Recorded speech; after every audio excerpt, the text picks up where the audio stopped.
Hi everyone and welcome to JP Skateboard channel. Today is my last session with this deck and I'm gonna share my thoughts and impression about it. Spoiler alert, this could very well be the most awkward board I've had in a long time, but let's take it from the beginning. This was one of two decks I found at a thrift shop. The other deck was from Skateboards and it was great. I had a lot of fun sessions with it, so how was the Wii board compared to the Sweet deck? This board is a We Are the Superlative Conspiracy, or WESC for short.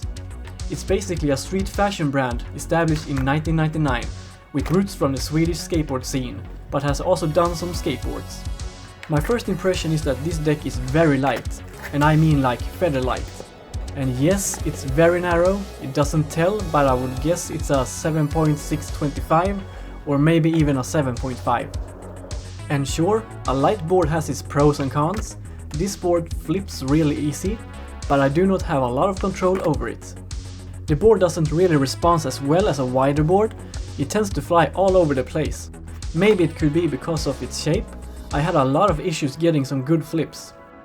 Can't believe how weird my flips looked and how did I even land on that. Thus saying, it's probably the most awkward board I've tried. So I ditched regular flips for a while and try some finger flipping on the bank. Yes, this board works very well with finger flips, thanks to its small size and weight. After some primos and bruises, finger flip came quickly. This was, I'd say, the first big plus in my book.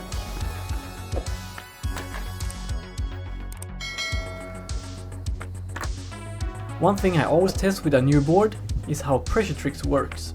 And by that, I mean how good that sweet spot for different pressure flip is, depending on the board shape. I always go for nollie pressure hard flip as a reference, and this board was not ideal. Because this board is feather light, it was hard to avoid getting popsicled. Sure, nollie pressure hard might have popsicle as a middle name, regardless the board. So instead of going for the vertical hard flip, I tried to go for the lower one.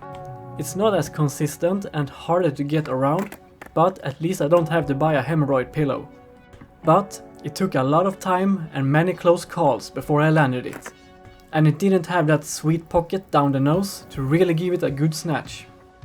The conclusion for this deck, I'd say it's more suitable as a freestyle board and not for street skating. Maybe it could work as a beginner's board as well, but the board was too light and flimsy, and I didn't really connect with the shape. I give this board 2 out of 5 palm trees. The next deck is Skateboards. Skateboards is a brand from the west coast of Sweden since 1999 and also deeply rooted in the cold Nordic skateboarding scene. The deck has a lot more color to it and it's 7.75 inch wide. And what a difference! This board is more my style. You can tell the board has been used a lot, but it still has great pop left in it. The only downside was the cutout on the grip tail. That was a bit annoying when trying to flick fakie flips. But overall, it's not a big problem that can be easily fixed.